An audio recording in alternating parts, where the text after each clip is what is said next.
ఇప్పుడు రాకేష్ మాస్టర్కి నీకు కానీ సత్యకి కానీ అంటే స్టార్టింగ్ నుంచి చూసుకుంటే రాకేష్ మాస్టర్తో మీ జర్నీ ఏదైతే ఉన్నదో చాలా బాగుంటుండే, మీతో బాగా క్లోజ్ ఉంటుండే.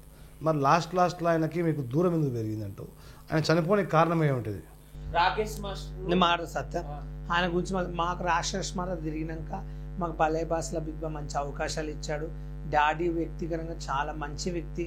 నేను ఆయన 100% డాడీ అని పిలుస్తా.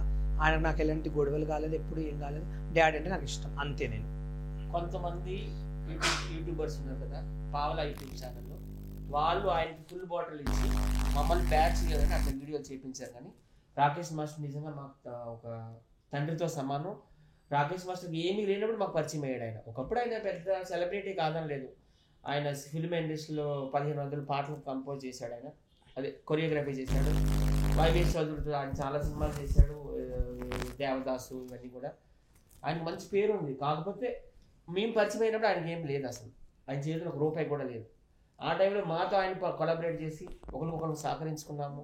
భలే బాస్ చేద్దామన్నాడు. ప్రొడ్యూసర్ చూసింది నేనే, రఘు అని మా విశాఖవాసి.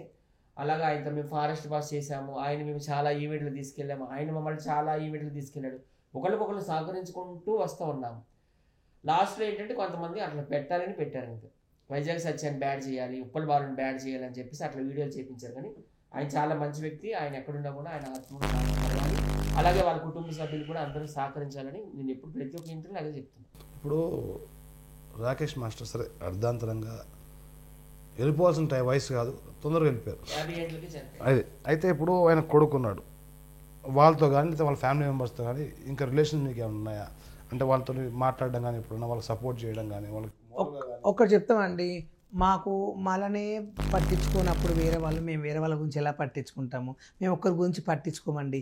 మేము కలిసినప్పుడు అందరితో రెస్పెక్ట్గా మాట్లాడతాం.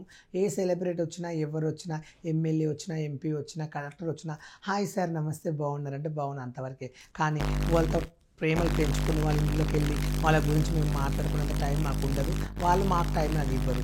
ఏదో కలిసినప్పుడు హాయ్ అంటే హాయ్, బాయ్ అంటే బాయ్, అంతవరకు మేము ఉంటాం. మా లైఫ్ ఏంది, మా ఫ్యామిలీ ఏంది, మా రూపాయి ఏంది, మా ఆమ్దాని ఏంది, మేము అలా బతుకుతాం అంతే.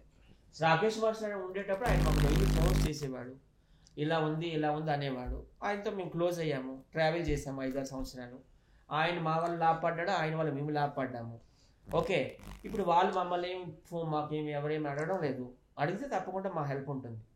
అయితే ఇప్పుడు డౌన్ ది లైన్ ఇప్పుడు 29 సంవత్సరాలు, నీ వయసు 40 వచ్చేసరికి నువ్వు ఎక్కడ ఉందామని చెప్పి నీ కోరిక, అంటే ఏమవుదామని, ఎక్కడ పోదామని నీ కోరిక? ఒకటేనండి, నాకు 40 వచ్చే వరకు నేను సెటిల్ కావాలి, ఒక సొంత ఇంట్లో ఉండాలి, ఒక సొంత కార్లో ఉండాలి, నాకు బతకడానికి 3 పూటలు ఫుడ్ దొరికి మా ఫ్యామిలీ బాగుంటే, నా వల్ల రూపాయి తిని నా వల్ల 10 మందికి భోజనం చేసేంత సోమతగా బతికితే చాలని కోరుకుంటున్నా. నువ్వు సత్య ఇప్పుడు బాలు నడితే తనకు 40 వచ్చేసరికి సెటిల్ అయిపోవాలి, ఒక మంచి ఇల్లు ఉండి, ఒక కారు ఉండి, ఒక 10 మందికి నేను అన్నం పెట్టే పొజిషన్ ఉండాలి, 10 మందికి మంచి చేసే పొజిషన్ ఉండాలని చెప్పి బాలు అంటే నీ కోరిక ఏంది అసలు? ఏమవుదామని నీ కోరిక? సోషల్ మీడియాలో అందరికీ తెలుసు వైజాగ్ సచ్ అంటే వెల్ ఎడ్యుకేటెడ్. నేను హోటల్ మేనేజ్మెంట్లో MBA చేశాను, పెద్ద పెద్ద హోటల్లో మేనేజర్స్ చేశాను. హైదరాబాద్ వచ్చింది దేనికి పోయేదని ఒక మంచి స్టార్ అవుదామని, ఒక మంచి యాక్టర్ అవుదామని, టాలీవుడ్లో నాకంటూ కూడా ఒక స్పెషల్ ప్లేస్ ఉండాలని ఆశపడుతూ వచ్చాను. మంచి ఆర్టిస్ట్ అవ్వాలని నేను కోరుకుంటున్నాను. నాకంటూ అంటే ఆ దిశగా ప్రయత్నాలు ఏం చేస్తాను మీ ఇద్దరు? అసలు చేస్తున్నాం కదా ఆల్రెడీ. ఇప్పుడు వైజాగ్ సత్య అంటే నాకు కూడా ఎంతో కొంత పేరు ఉంది. నేను చాలా టీవీ స్టూడియోలో కూర్చున్నాను, నేనైతే చాలా కష్టపడుతున్నా, ఎన్ని యాంగిల్లో వీడియోలు చేస్తున్నా, ఎంతో కష్టపడుతున్నా, ఎంతో చేస్తున్నా. కానీ మాకు ఆఫర్లు ఇవ్వడానికి పోయినప్పుడు మధ్యలో ఉన్న బోకాళ్ళు మనం తొక్కేస్తున్నారు, ఎదుగనియకుండా చేస్తున్నారు. ఒక షోకు పిలిచి వాళ్ళ అవకాశాలు ఇస్తే పక్కన వాళ్ళు ఎక్కడ మేము వస్తే ఎదిగిపోతామో అని వాళ్ళు తొక్కేసే వాళ్ళు మధ్యలో ఉన్నారు. వాళ్ళైతే నాశనం అయిపోతారు. ఇది మాత్రం పక్క రాసిస్తుంది. నన్ను ఇంకా షోలకు పిలవకుండా నేను బాధపడా. నేను ఏదైనా నన్ను ఒక మనిషి చీప్గా చూస్తేనే ఆ మనిషి గురించి నేను మాట్లాడగలుగుతా. నన్ను చీప్గా చూడకుండా ఆ మనిషి గురించి నేను జీవితంలో హైపరాద్ ఉన్నాడు, ఆయన కాలు మొక్కి నెత్తిన పోసుకుంటా. నాకు 3 ఛాయిస్లు ఇచ్చాడు, 3 స్కిట్లు చేశాను హైపరాద్ నేను ఇప్పటి వరకు. 3 దాంట్లో నాకు ఎంతో ఇల్లు ఇచ్చాడు, ఎంతో రెస్పెక్ట్గా మాట్లాడాడు. ఆయనకు ధన్యవాదాలు చేస్తా. బుల్లెట్ భాస్కర్ నాకు అవకాశం ఇచ్చాడు, ఎంతో పలకరించి. ఇప్పుడు ఫోన్ చేసినా సార్ బాగున్నారంటే బాగున్నారు, ఒక బర్త్డే వీడియో కావాలి సార్ అంటే మాకు పంపిస్తాడు, అది చాలు. తన్మయ ఉంది జబర్దస్త్ పరిచయం 5 ఏళ్ళ ఎంత బాగా చూసుకుంటుందో. శాంతి స్వరూప్ ఉన్నాడు, ఇప్పటికి నాకు డైలీ ఫోన్ చేస్తుంటారు, మాట్లాడుతుంటారు. కొంత ఇండస్ట్రీలో ఒక 15 మంది దాకా నన్ను ప్రేమించి మాట్లాడే వాళ్ళు నాది ఉన్నారు. కొంతమంది కులునా కొడుకులు ఉన్నారు, వాళ్ళు నాశనం అయిపోయి వాళ్ళని గడ్డకెట్టవాడు జావా. ఒకడైతే నన్ను అవమానించాడు, వాడు మాత్రం చూడ నువ్వు నాశనం అయిపోతావురా.